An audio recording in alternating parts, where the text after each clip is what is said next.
'Cause a little bit of summer makes a matter history.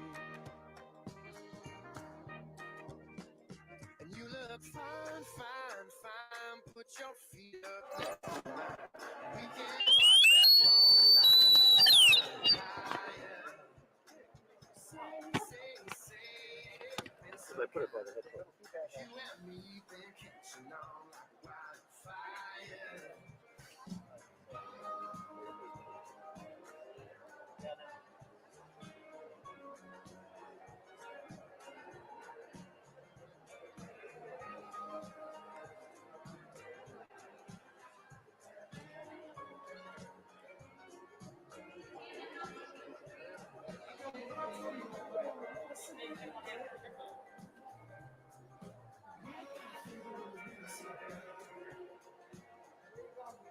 Here's the cable. We're going to stretch it out a bit.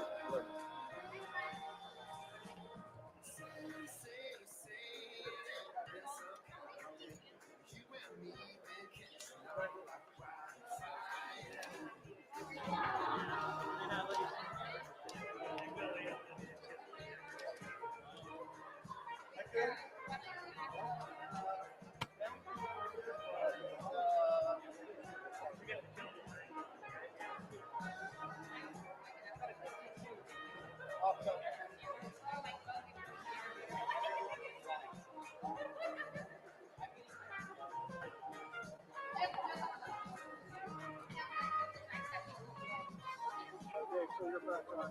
You're off wireless, right?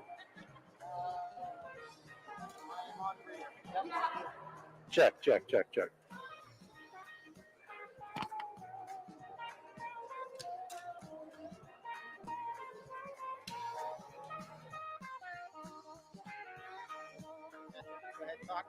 Check 1, 2, check on channel 2, right? Okay. And you hear it on channel 1, isolated? I hear the music on Okay. 1 and 2.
Yes, I think just leave it on. Leave it on both ends.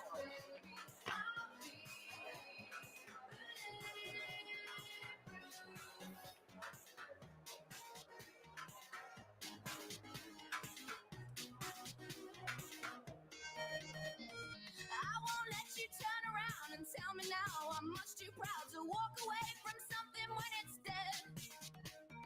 Do your dirty words come out to play when you are hurt? There's certain things that should be left unsaid. Tick, tick, tick, tick on the watch, and life's too short for me to stop. Oh, baby, your time is running out. I won't let you turn around and tell me now I'm much too proud. All you do is fill me up with doubt. This time, baby, I'll be bulletproof. This time, baby, I'll be bulletproof. This time, baby, I'll be bulletproof. This time, baby, I'll be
reason you and me should be alone tonight. Yeah, baby, tonight. Yeah, baby. I got a reason that you who should take me home tonight. I need a man that thinks it's right when it's so wrong tonight. Yeah, baby, tonight. Yeah, baby. Right on the limits where we know we both belong tonight. It's hard to feel the rush, to rush the dangerous. I'm gonna run right to the edge with you, where we can both fall hard in love. I'm on the edge of glory, and I'm hanging on a moment of truth.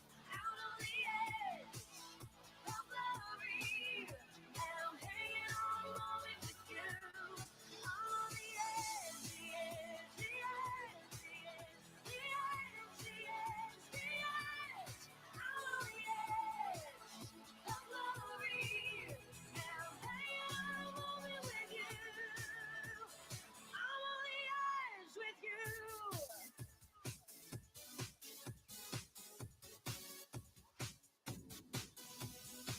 Another shot before we kiss the other side. Tonight, yeah, baby, tonight, yeah, baby. I'm on the edge of something final. We collide. As a reminder, today's event has been set up to adhere to social distancing guidelines as outlined by health experts in the state of Michigan. Thank you for being here. It is hell if everybody knows my name tonight. Alright, alright. It's hard to feel the rush, to rush the dangerous. I'm gonna run right to the edge with you, where we can both fall hard in love. I'm on the edge of glory, and I'm hanging on a moment of truth. Out on the edge of glory, and I'm hanging on a moment with you. I'm on the edge, the edge, the edge, the edge, the edge,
and the world turning inside out, yeah. Floating around in ecstasy.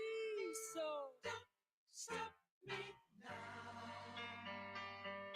Don't stop me, 'cause I'm having a good time, having a good time. I'm a shooting star leaping through the sky like a tiger, defying the laws of gravity. I'm a racing car passing by like Lady Godiva.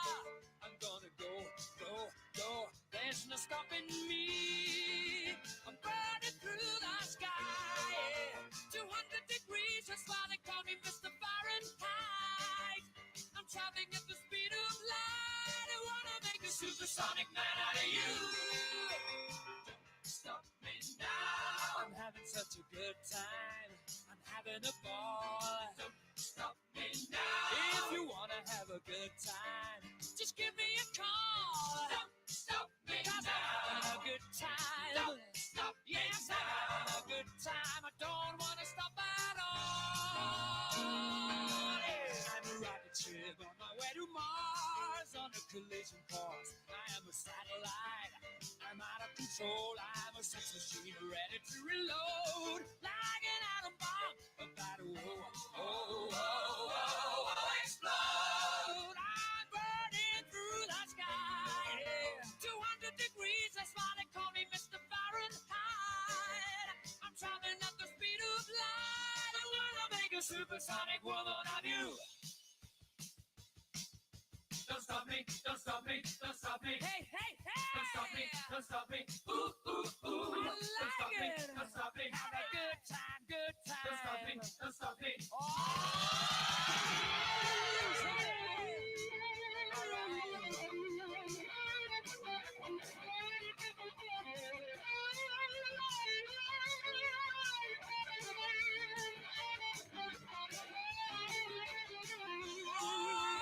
Burning through the sky. 200 degrees, that's why they call me Mr. Fahrenheit. Traveling at the speed of light. I wanna make a supersonic man out of you. Stop me now. I'm having such a good time.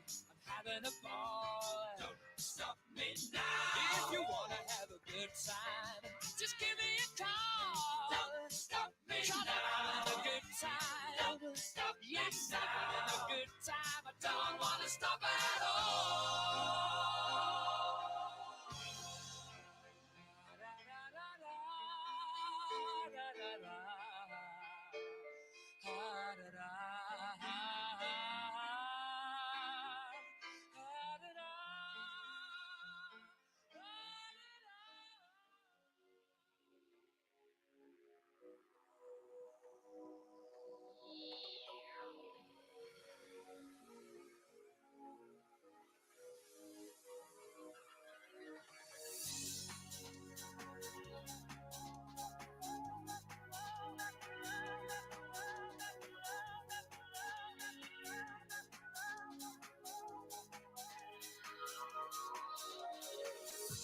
No matter how hard I try, you keep pushing me aside and I can't break through.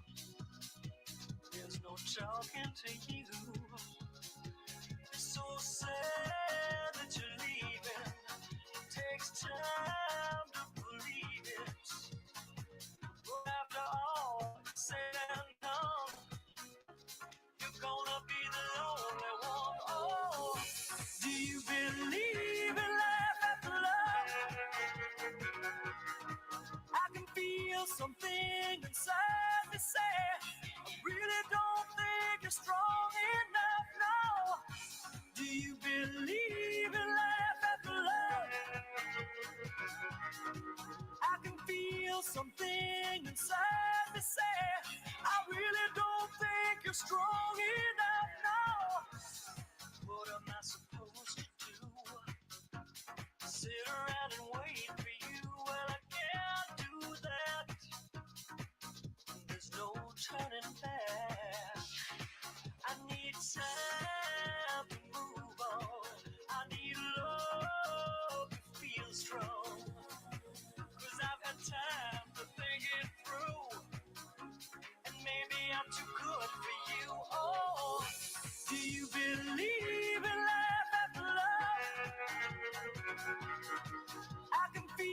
something inside me say, I really don't think you're strong enough, no.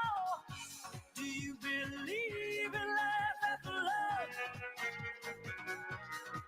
I can feel something inside me say, I really don't think you're strong enough, no. Well, I know that I'll get through this, 'cause I know that I am strong. And I don't need you anymore. I don't need you anymore. I don't need you anymore. No, I don't need you anymore. Do you believe in life after love? I can feel something inside me say, I really don't think you're strong enough, no. Do you believe in life after love? I can feel something inside me say, I really don't think you're strong enough, no. Do you believe in life after love? I can feel something inside me say, I really don't think you're strong enough, no. Do you believe in life after love? I can feel something inside me say, I really don't think you're strong enough, no.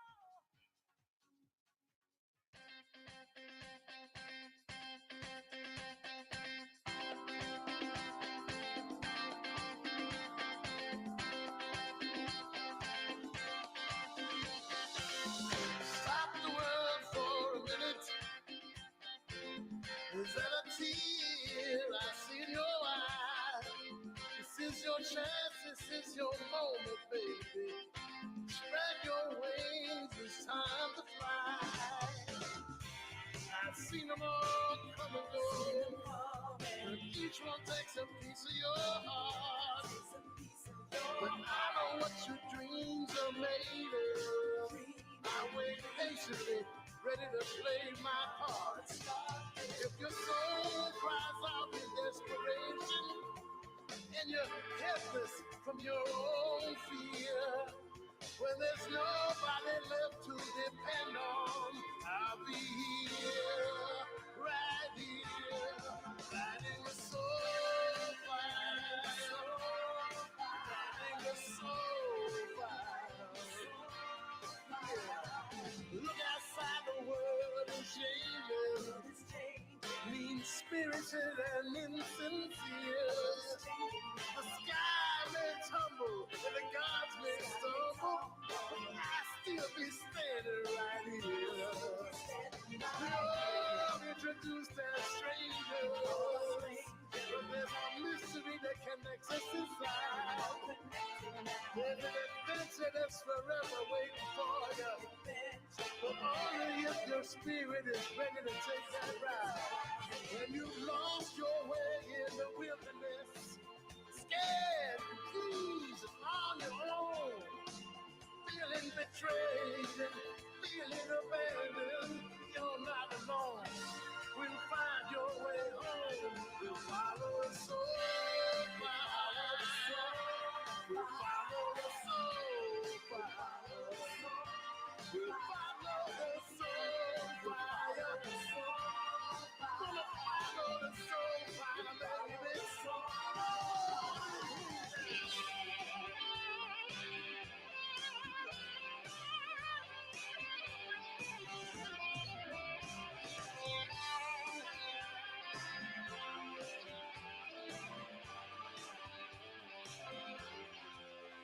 As you mourn the ceremony of your innocence, take my hand. There's a place that I know. The price of salvation is your loneliness. And you can call me when you're ready. When you're ready. When you're ready to go. Look outside, the world is changing. Oh, and not for the better, no, no.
say the more my work gets done. 'Cause I live and breathe this Philadelphia freedom. From the day that I was born, I waved the flag. Philadelphia freedom took me knee-high to a man. Yeah, give me a piece of mind my daddy never had. Well, Philadelphia freedom, shine on me. I love it, shine a light through the eyes of the one left behind. Shine the light, shine the light, shine the light, won't you shine the light? Philadelphia freedom, I love, yes I do.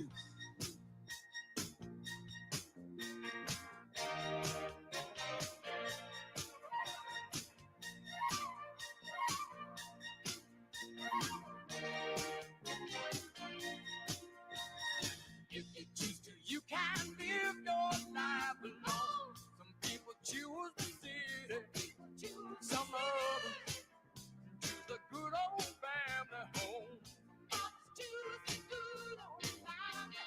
I like living easy without family ties.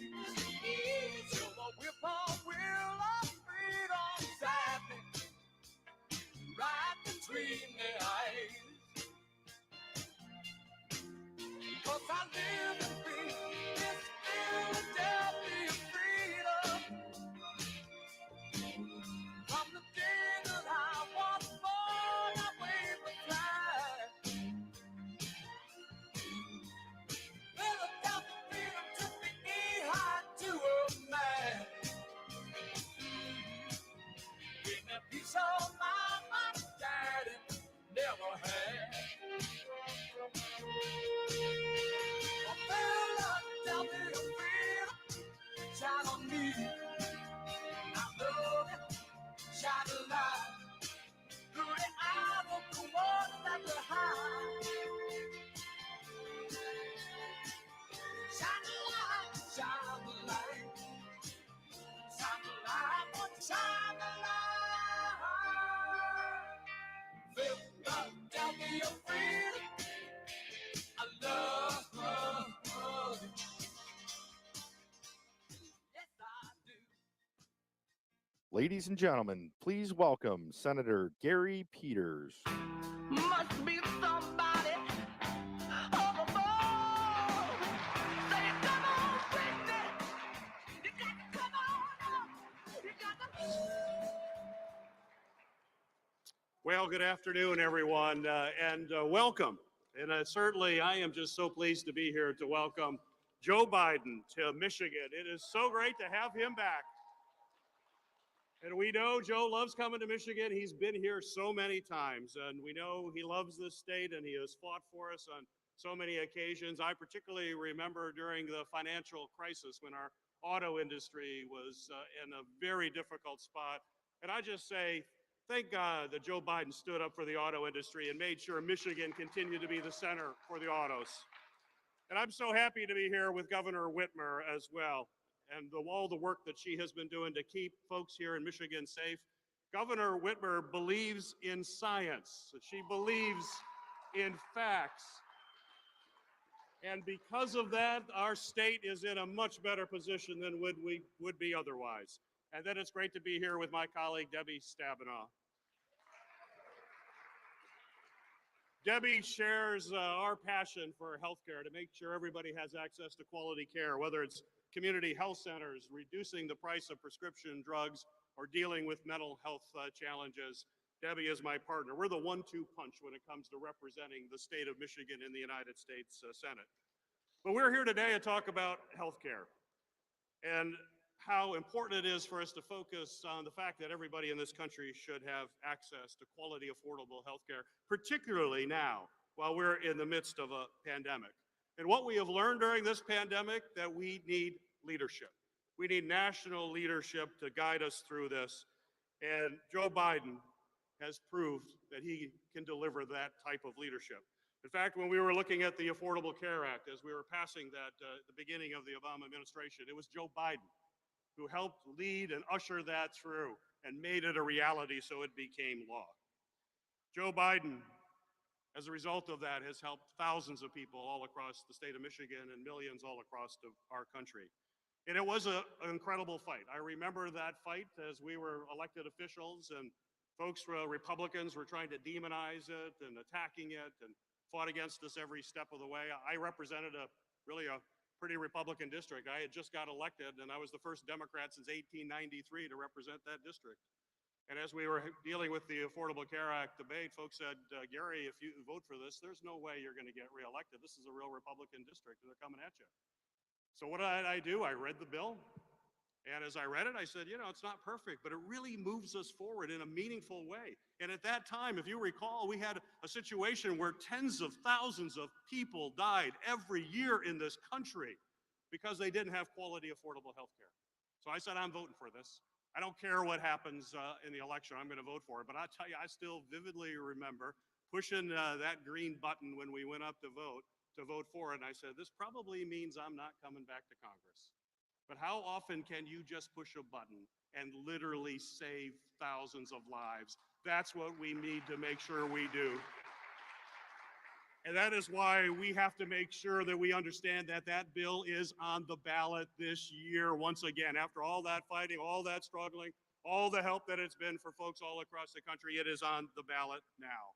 Because of Trump's reckless lawsuit before the Supreme Court, which is going to be taken up just a couple weeks after this election, it could very well be thrown out. We think this new nominee has made it very clear where her position is. It could be thrown out. And what will happen when that occurs? Well, we're going to go back to the bad old days where if you had a pre-existing condition, you're not protected.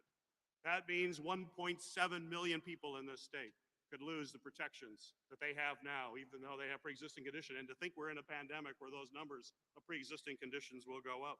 We could go back to the bad old days when being a woman was a pre-existing condition.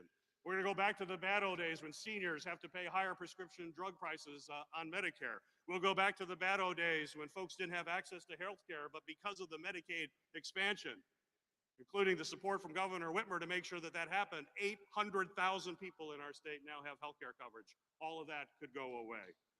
And they'll be back to annual caps being eliminated and the lifetime caps eliminated so that folks may find themselves being forced into bankruptcy if they have a very difficult situation. So Donald Trump is not alone in trying to dismantle the Affordable Care Act. My opponent in this Senate race is also opposed. In fact, he supports Donald Trump 2,000%. That's a pretty big percent, 2,000. And like Donald Trump, he has no plan. The Affordable Care Act is dismantled. There is no plan whatsoever. We've seen the Republicans have never come up with a plan. They've had time to do that. They never do. And if you ask them, or if you ask my opponent, what's the plan? They'll give you a blank stare. And then they'll have shallow talking points and never address the issues. Ladies and gentlemen, these are serious times we're in. We're in the middle of a pandemic. We have folks that are losing health care who are afraid. We need serious leadership. We need steady leadership. Ladies and gentlemen, we need Joe Biden as the next president of the United States. And Joe Biden also needs friends. He needs to have a majority in the United States Senate so that we can move this agenda forward. He cannot do it alone. And I'll just say in closing, you know, this issue is not academic. This is not just talk. This is real. It's very real. There are real stories. There are people behind all of these stories. I still have visions of people as they see the Affordable Care Act perhaps going away, coming to my office in tears, not knowing what the future will mean for them and for their families. People's lives literally hang in the balance.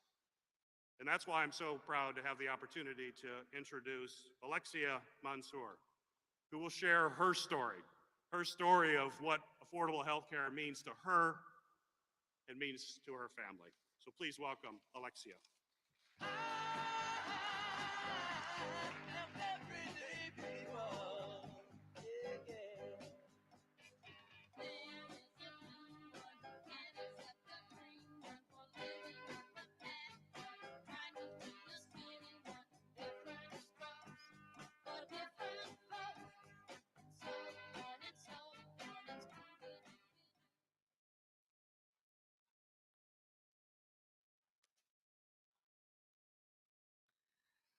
Wow, what an incredible honor to be here today. Vice President Biden, Governor Whitmer, Senator Peters, Senator Stabenow, I am truly humbled and grateful to be here with all of you. My name is Alexia Mansour. I'm a stay-at-home mom of 3 amazing children. Sedella, age 10, Izora, age 8, and Atticus, age 4. My husband, Michael, operates our small family business, Spartan Spirits, which has been a staple in the East Lansing community, founded by my father-in-law, John, nearly 30 years ago. Our small business only employs 2 people right now. And even when we're fully staffed, our staff numbers don't qualify our business to negotiate with healthcare companies to offer employee-sponsored health insurance. Because of that, before the Affordable Care Act, my family didn't have health care coverage until 2014. We simply couldn't afford it.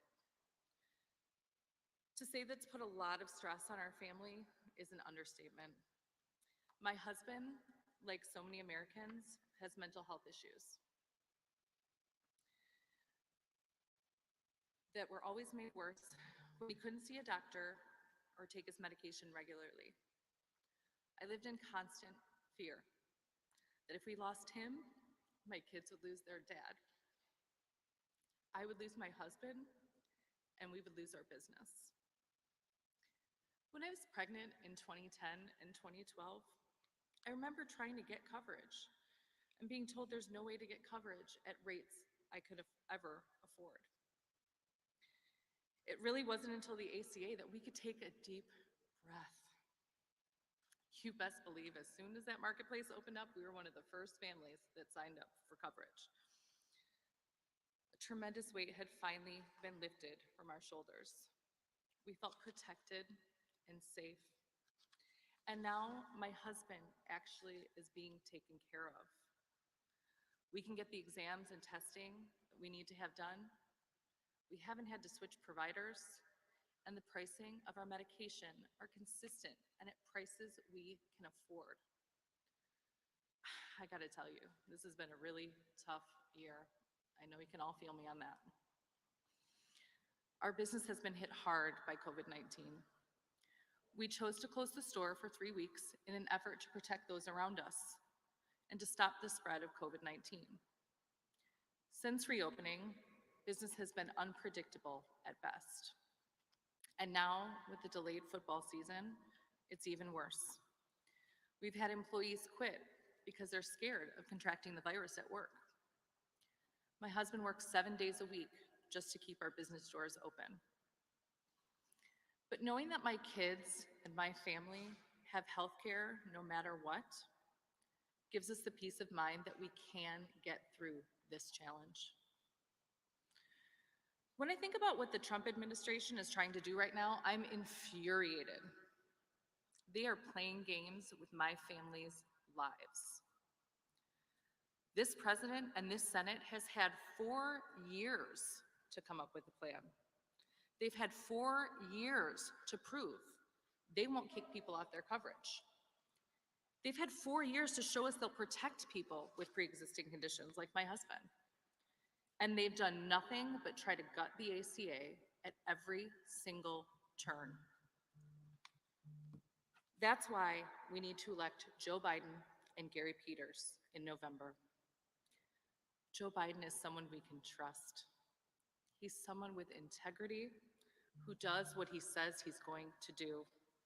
He believes in science, and I believe in him. He believes in our country and wants to do what's best for all of us. He will truly be a president for all of the American people, regardless of whether you voted for him or not. Our current president doesn't care much about me or my family, and he doesn't care much about our small business either.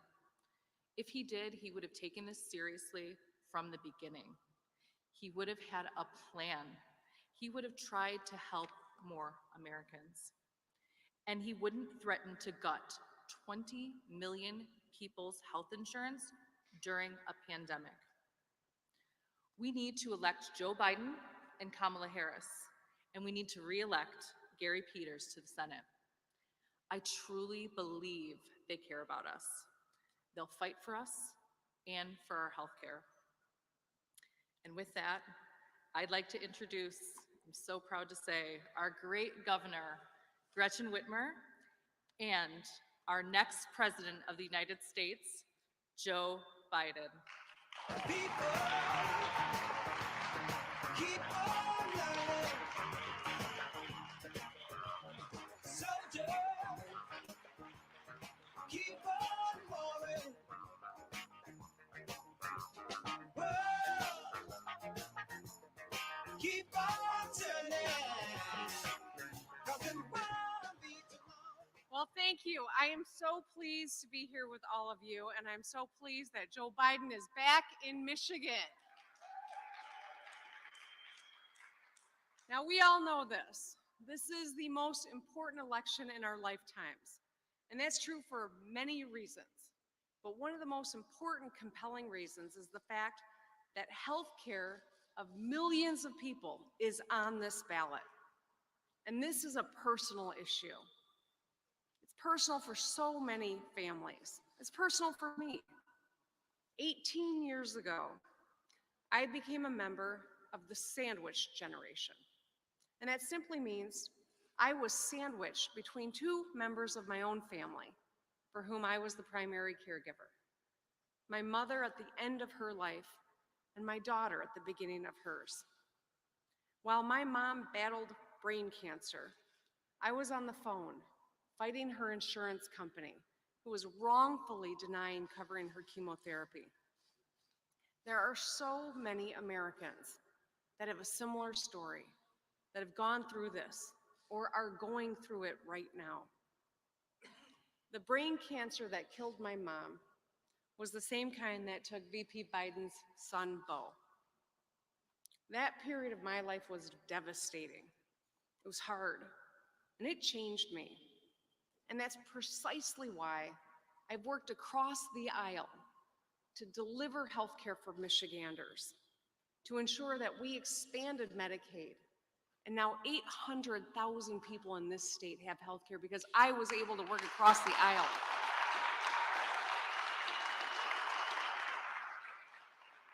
But it took working across the aisle to get it done. We had a Republican governor, and I was the Senate Democratic leader. And we left our partisan corners and found common ground because it was about the health of the people of this state. I know that Joe Biden has done and will continue to do the same as our next president. I know that Joe Biden shows up and has our back when we need him. He worked with President Obama.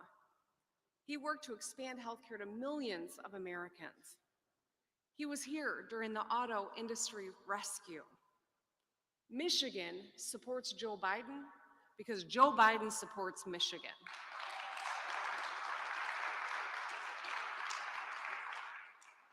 Now, the Joe Biden we all know and love is the Joe Biden who rolls up his sleeves and works to get things done and works with anyone he needs to in order to deliver.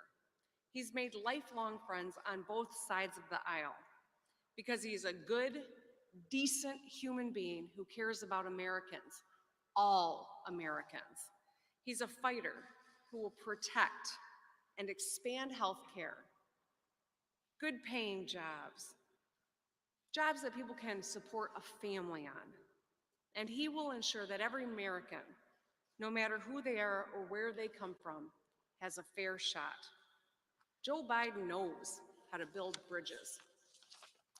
He'll bring us together and make health care more available for more Americans.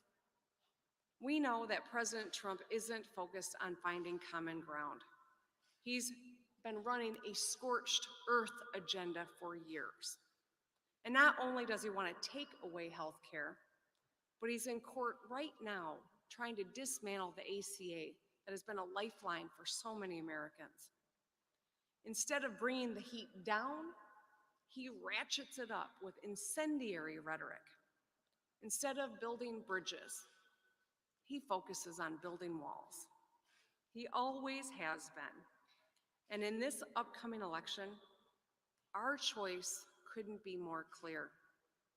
While Joe Biden works to expand health care in the midst of a global pandemic that's killed more than 218,000 Americans, nearly 7,000 of whom are Michiganders, the Trump administration keeps working to fight to take that health care away.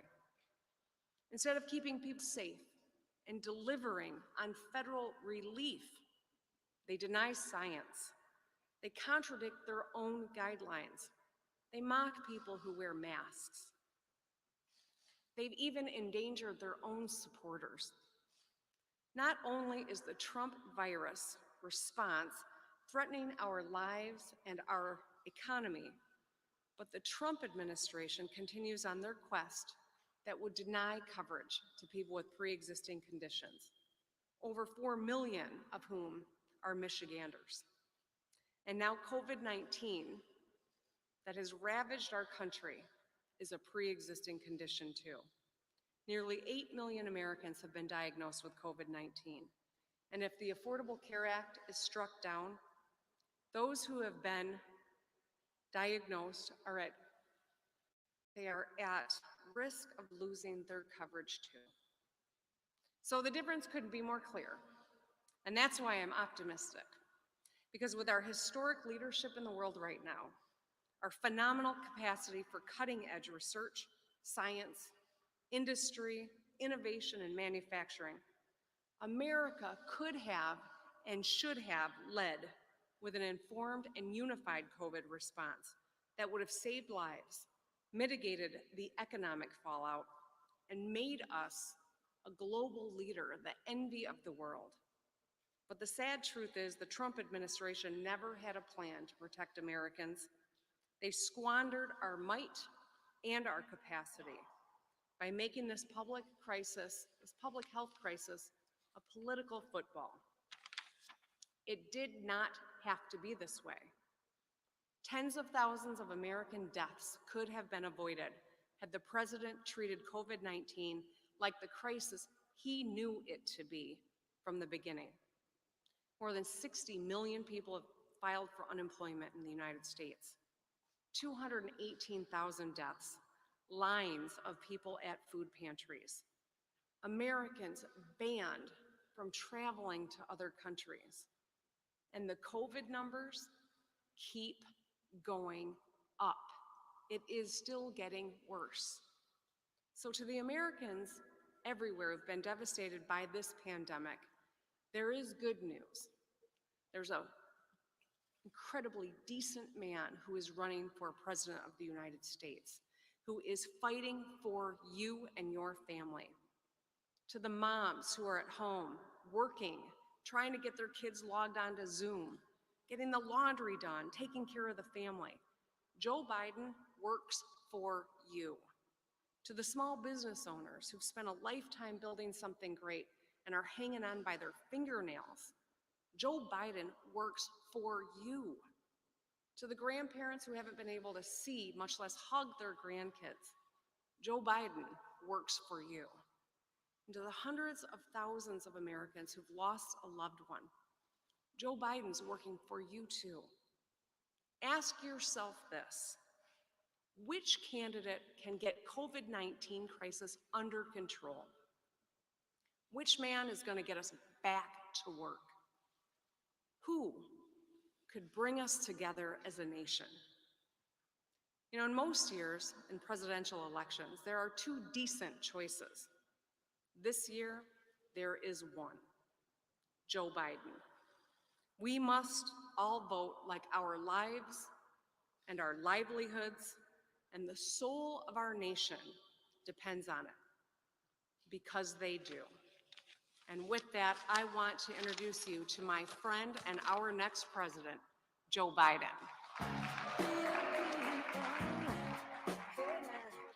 Got to make the world go round. Got to make the world now. You the people, yeah. Got to make the world go round. Got to make the world now. Hello, Michigan.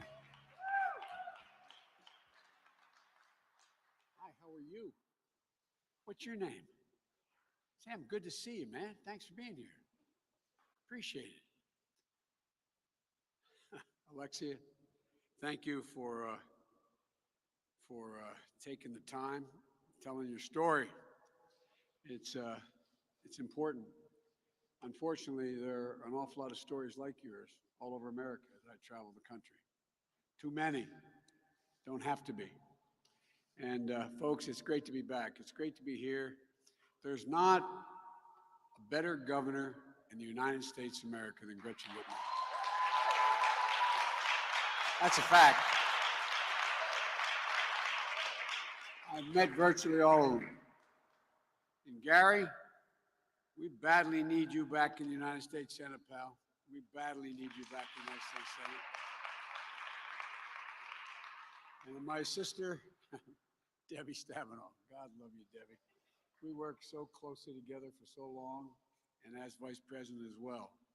Folks, look, we need to send Gary back for another term, standing up for Michigan, Michigan families, small businesses. He was our main congressional partner back in 2010 when we passed the critical legislation supporting small businesses.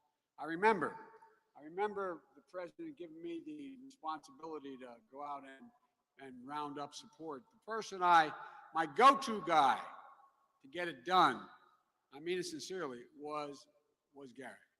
He was the go-to guy. And he always shows up, and he always shows up for Michigan. And like all of you, Jill and I are so grateful that the governor and her family are safe. It's an unusual year.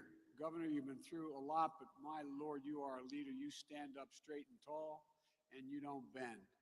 Governor, it's not easy to lead in moments of crisis, but that's a determination of whether you have a real leader, or you stepped up to the crisis. And you've stepped up. You've done it, and you keep doing it. As I said a moment ago, you're pretty much doing it better than anybody else in the whole United States of America. You've shown this whole nation just how tough and thoughtful you are. Tough just like Michigan. I've got to believe this state has to be so proud of you. I know personally I am as I've gotten to know you. I'm proud to call you a friend, Gov. We're grateful to the FBI and law enforcement to discover these domestic terrorists and stop them. And make no mistake, that's who they are, domestic terrorists, flat terrorists. Planning to blow up a bridge on American soil to threaten the lives of police officers, to kidnap an elected leader. And now we're finding out the same thing was happening in Virginia. You know, it's the sort of behavior you might expect from ISIS. And it shouldn't shock the conscience of every American. Every American. And the failure to condemn these folks is stunning from the outset. I remember, it matters. You've heard me say it before, words matter. And the words of a president particularly matter. When the president tweeted, "Liberate Michigan," liberate Michigan, that's the call that was heard. That was the dog whistle. Just like when he said there were, quote, very fine people on both sides in Charlottesville, as they came out of the fields carrying torches, their veins just bulging, shouting anti-Semitic bile, carrying Nazi flags, accompanied by the Ku Klux Klan. When a young woman was killed protesting, the president was asked, what did he think? And he said something no president has ever heard. There were very fine people on both sides. Those words were heard, just like when he stood on the debate stage with me and refused to denounce white supremacists, but told that white ring extremist group to, quote, stand back and stand by. Stand back and stand by. An American president not only shocked us, but it stunned the world. Those words we heard. You know the reason I decided to run for president, and I know that Debbie knows this. I hadn't planned on running ever again after my son died.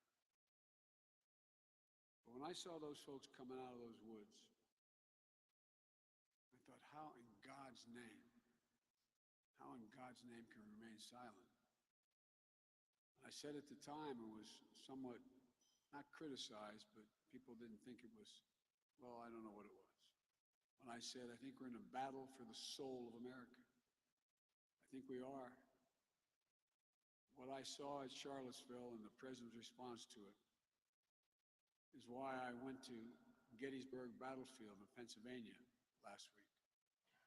Because I thought there was a need to stand up to hate in America and urge us, as Lincoln did, to come together as a nation. What I've learned, hate never goes away. It only hides. It never goes away. And if you give it oxygen, it comes out from under the rocks, it grows. We need to be clear. From the president on down in this country, there is no place for hate in America, period. None. It will not be tolerated. But President Trump revels in division and chaos. He'll do anything to distract us from focusing on his failures to deal with this virus and to protect the nation. He's still living in a dream world. He keeps telling us that this virus is going to disappear like a miracle. He said, I think last night in his town hall, I didn't have the pleasure of hearing it. I was doing one myself. He said, we have turned the corner. As my grandfather Finnegan might say, we were here, he said, he's gone around the bend. Turn the corner. My Lord. It's not disappearing. In fact, it's on the rise again. It's getting worse, as predicted. We all know the terrible price this nation has paid. Lives lost, unemployment way up across Michigan and the country. Folks are worried about making their next rent payment or mortgage payment. Whether their health care will be ripped away in the middle of a pandemic that you work so damn hard, Gary, to keep. Worried about, and we talked about this with Lexi, kids in school. Are they able to get back to school? More than 215,000 Americans, I think it's 217 as of this morning, Americans have died from COVID-19. And experts have said, and have been saying for the last month and a half, that nearly another 200,000 lives are likely to be lost in the coming months between now and the first of the year. If we continue to refuse to follow science, because he refused to embrace wearing a mask. How many times on television see him make fun of Biden wearing a mask? Because he refuses to practice social distancing. He puts his supporters in such jeopardy. It's estimated by his own folks, if we just wore masks nationally, almost 100,000 lives would be saved in the next few months. His own director of CDC said, well, we're waiting for a vaccine, even if we had a vaccine. This will prevent more deaths between now and the end of January than a vaccine would. what's really sad about all this? And I've been talking about this, but every time I repeat it, I get more, well, I'm not very happy. The president knew and lied about knowing. He knew in January. The intelligence community and their, what they call the PDB, the Presidential Daily Briefings, which I've sat in on hundreds and hundreds and hundreds and hundreds of them as vice president. It got out that they laid out in detail to him how devastating this could be, how much life could be lost, and so on. He said he was unaware of it. Didn't read those reports. Well, that surprised no one. He doesn't read the reports, but he didn't read the reports. Everybody said, well, maybe he didn't. But then, as was acknowledged, because of his ego, he wanted to impress a famous journalist. He thought he could change his mind about his view of him. He did a long interview with Bob Woodward. Bob Woodward, a renowned journalist, taped the interview with him. Extensive interviews, hours. And he taped an interview where Trump said he knew this disease was deadly, significantly worse than the flu. That's not what he told you. That's not what he told the public. And the reason he lied again to the American people? Well, he said he didn't want to panic the American people. Americans don't panic. Donald Trump panicked. That's who panicked. As a consequence of his overwhelming lying, negligence, and irresponsible action, how many empty chairs were around the kitchen table this morning or the dining room table last night? How many? How many women or men leaned over when they got in bed last night and reached over to touch their husband and wife, and they weren't there?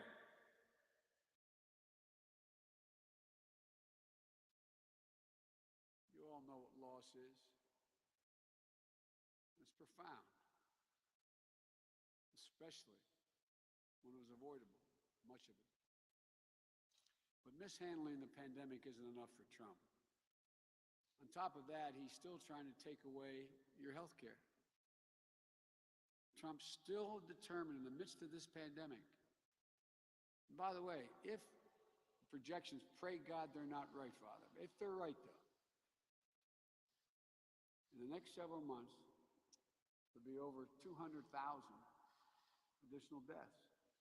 That'll be in 1 year, 400,000 people Americans will have died. That's more than lost in all of World War II. Hear me? World War II was 4 years. More American souls will have been lost in World War II. What's he doing? He's still determined to destroy the Affordable Care Act. This isn't hyperbole. Just like your opponent calls it a disaster. Talk about a disaster. There's a disaster. The guy is 2,000% or 200%, whatever it is with Trump. Hope everybody remembers. Look, as I said, this isn't hyperbole. It's real as it gets. On November 10th, the United States Supreme Court will hear the Trump administration make the case that the Affordable Care Act should be struck down in its entirety. Now, I know everybody thinks they know, but I just want to remind you, 10 million of you have already lost your health insurance because your employer's health insurance, they've gone out of business. 10 million Americans already without health insurance. If Trump gets his way, 20 million more Americans will lose their health care. It's a god-awful, in the midst of this god-awful economic crisis, 100 million Americans will lose their protections for pre-existing conditions, including more than 4 million people right here in Michigan. Lifetime limits and benefits, on benefits, will be back. Insurance, and by the way, you know, a lot of you have been through what I've been through and worse. But I can distinctly remember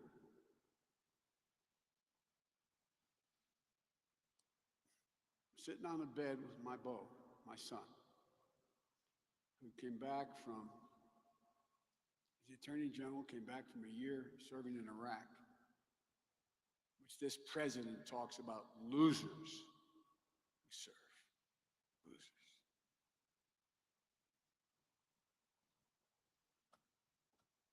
With the same significant disease that your mom had, stage 4 glioblastoma.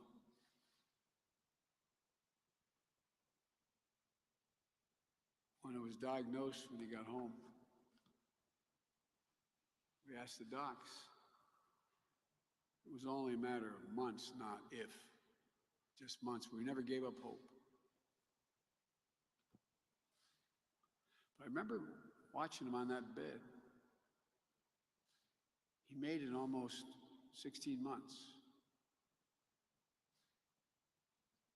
Toward the end, and this is not about me, it's about all of you. And I consciously thought to myself, what would it feel like if they were able to walk in and say, Mr. Biden, you've outrun your insurance coverage. Suffered the last 2 or 3 months in pain on your own. Lots of luck. Because that's what was happening before. Insurers, if they win, and that's what this court packing going on now is about, insurers will no longer allow you to keep your kids on your policy till age 26 in the middle of this economic crisis. Women, once again, will be charged more for their health care just because they're a woman. Older folks will be able to be charged more. And as the governor said, long-term complications from COVID will become pre-existing conditions, joining asthma, diabetes, even pregnancy is a pre-existing condition before. It could allow insurers to jack up your premiums or deny coverage altogether. Getting rid of Obamacare is why they're racing to get this nominee through the Supreme Court. Make no mistake about it. Trump's made it clear from the beginning, as your opponent has. He wants to get rid of Obamacare in its entirety. And with this nominee, he's made that incredibly clear as well. Michigan deserves so much better. Deserves leaders like Gary and Debbie Stabenow. Public servants who lead with decency and honor. Always look out for your needs. Who think about how to ease the burden on your family. That's the sort of leader you got in Gretchen and Governor Whitmer as well. When she was in the state Senate, she led the charge to secure Obamacare Medicaid expansion for more than 800,000 Michiganders. Think about this now. Some of those states, Republican governors, did not expand, even though the federal government was paying for the front end. There's millions of people who have no coverage.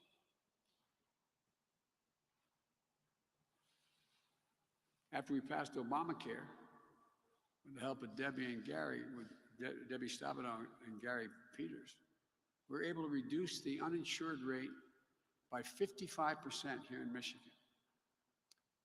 And if I have the honor of becoming your president, we'll build on the Affordable Care Act, no matter what they do.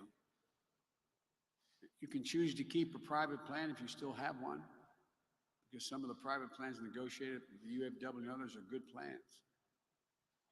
But we'll also offer you a Medicare-like public health insurance option.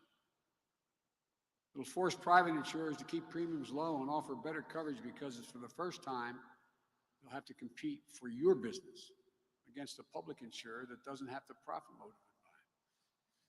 If you choose this public option or a private plan, we'll increase subsidies for your premiums so that they're lower. You can afford our plans with lower deductibles, lower out-of-pocket spending. An independent analysis found that my plan will slash the cost of prescription drugs by 60%. Not a liberal think tank. Serious folks looking at this. Here's the bottom line. My plan lowers healthcare costs and gets universal coverage quickly at a time when Michigan families desperately are going to need that relief, and they need it now. Families are reeling right now. They need a lifeline now. And I promise you, when I'm president, I'll take care of your health coverage the same way I would my own family. I grew up like a lot of people in this state, in Scranton, Pennsylvania, and Wilmington, Delaware, in a 3-bedroom split-level home with 4 kids that grandpa lived with us. I can remember how my dad, when we moved from Scranton with no work, we moved down to Delaware. We stayed with my grandpa for a year. Came home every weekend.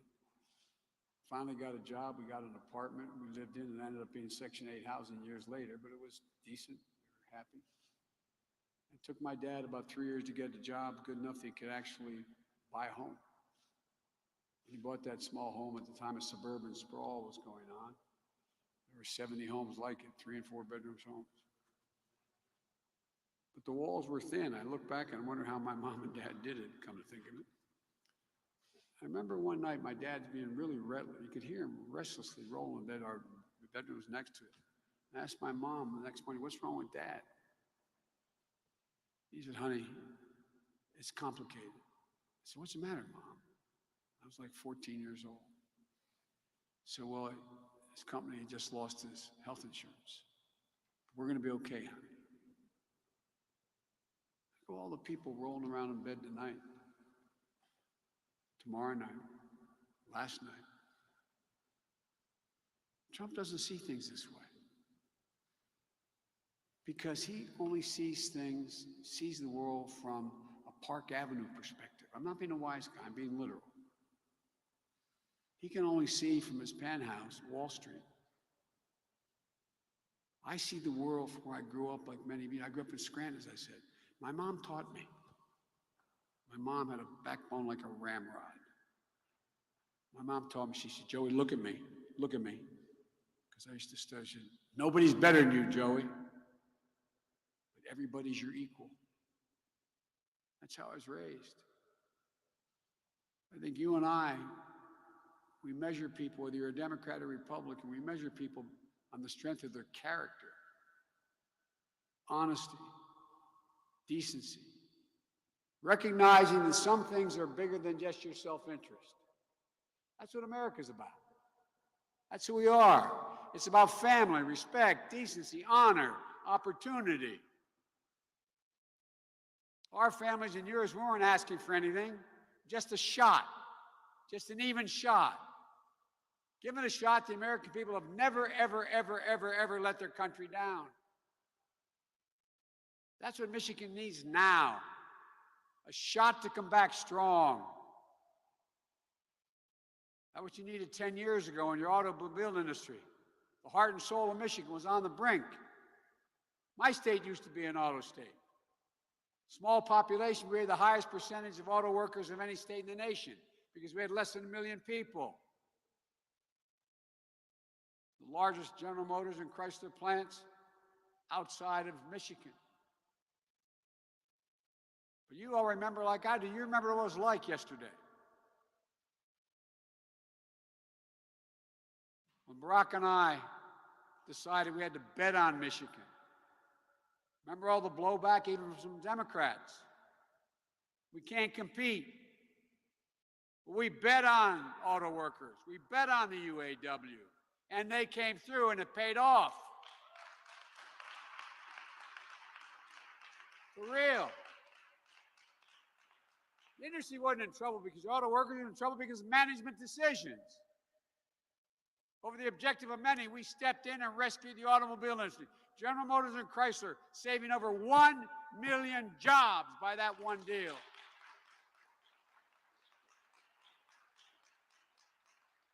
Don't ever underestimate the American worker.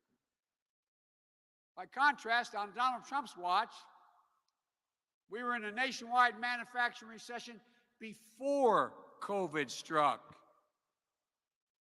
And we're now down nearly 650,000 manufacturing jobs across the country now. It's rising. In fact, Donald Trump will be the first president in modern American history to leave office, God willing, to leave office with fewer jobs than he had when he started in office. Last one was Herbert Hoover. For real. Folks, we can bring this economy back. I'm positive of it. I'm optimistic about it. We know how to go about doing an independent analysis on Wall Street. Moody's, a well-respected Wall Street firm, has done an in-depth analysis of every aspect of my plan, as well as his. You know what the conclusion was? This is Moody's now. That my plan will create 18.6 million jobs, 7 million more than his would, and $1 trillion more in economic growth than the president's plan. By investing in people.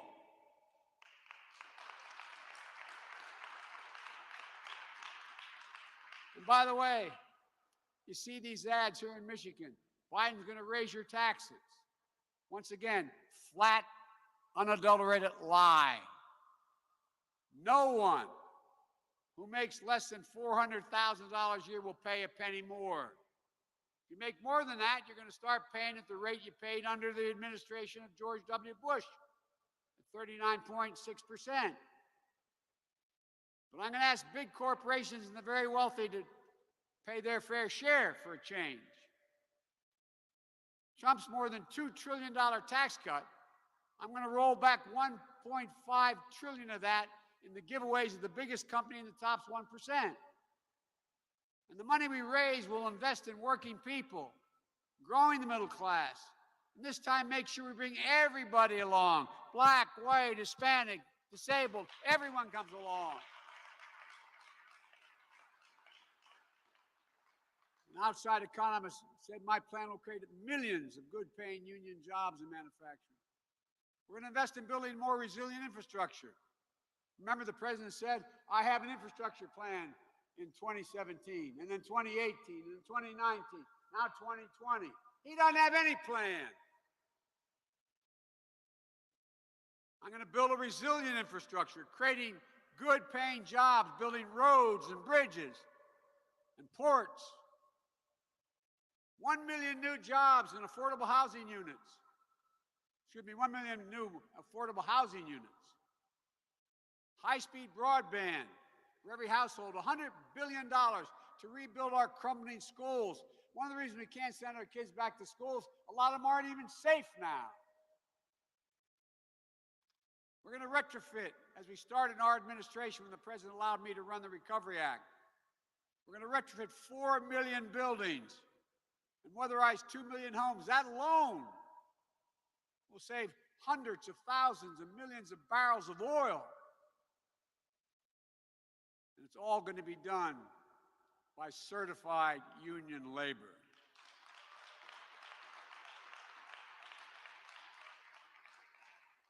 We're going to end Trump's incentive. He actually priced a lot. He talks about his trade deals. As Gary and Debbie know, in his trade deals, he incentivized people to send jobs abroad. Abroad. More taking their jobs overseas. One thing more. The United States government owns and maintains an enormous fleet of vehicles. And I promise you, the president controls that.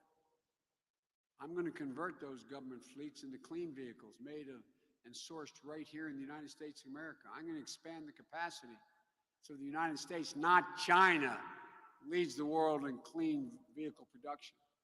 We're going to make it easy for American consumers to switch from fuel-efficient, inefficient vehicles. We're going to build a network of 500,000 charging stations all across the country.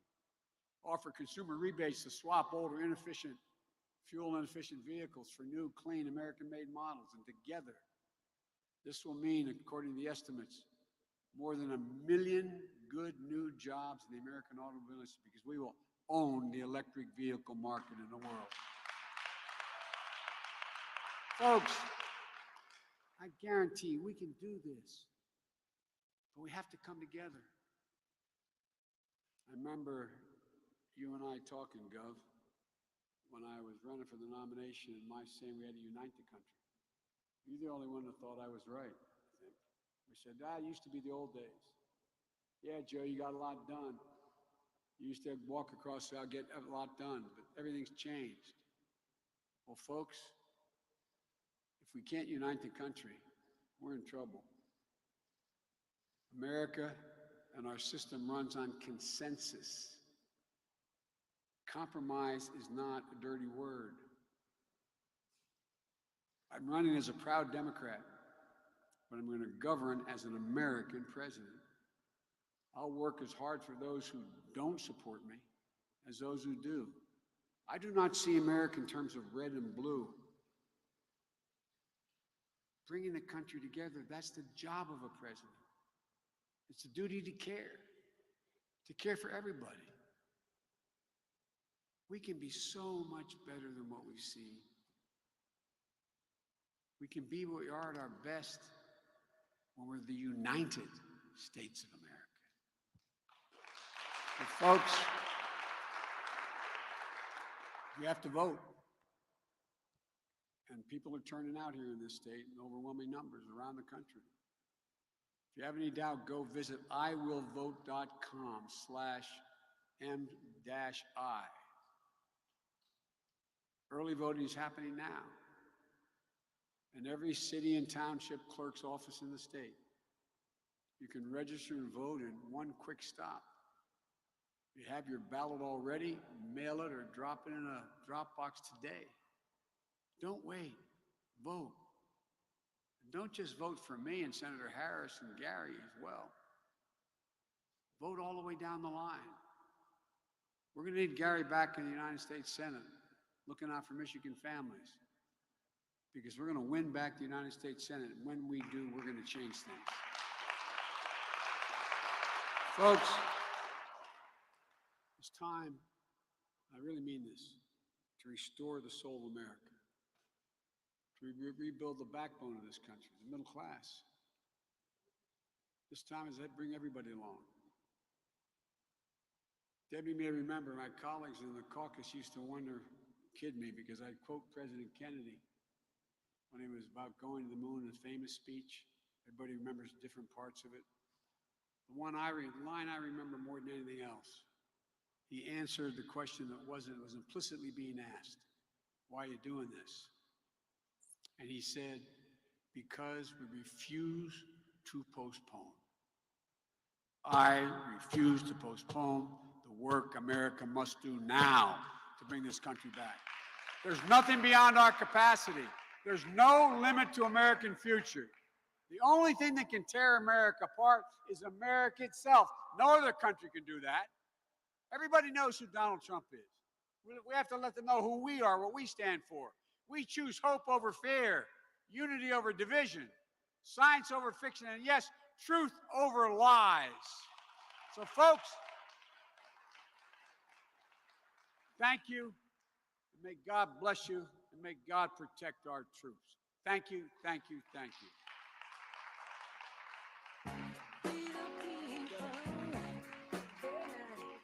Got to make the world go round. Got to make the world now. You the people, yeah. Got to make the world go round. Got to make the world now. You may have the black blood, or you may have the white blood, but we all are living on blood, so don't nobody slip into the mud, 'cause we the people, you tell them, got to make the world go round, got to make the world now. We the people, well, got to make the world go round, got to make the world now. Burn in the neck, that cigarette,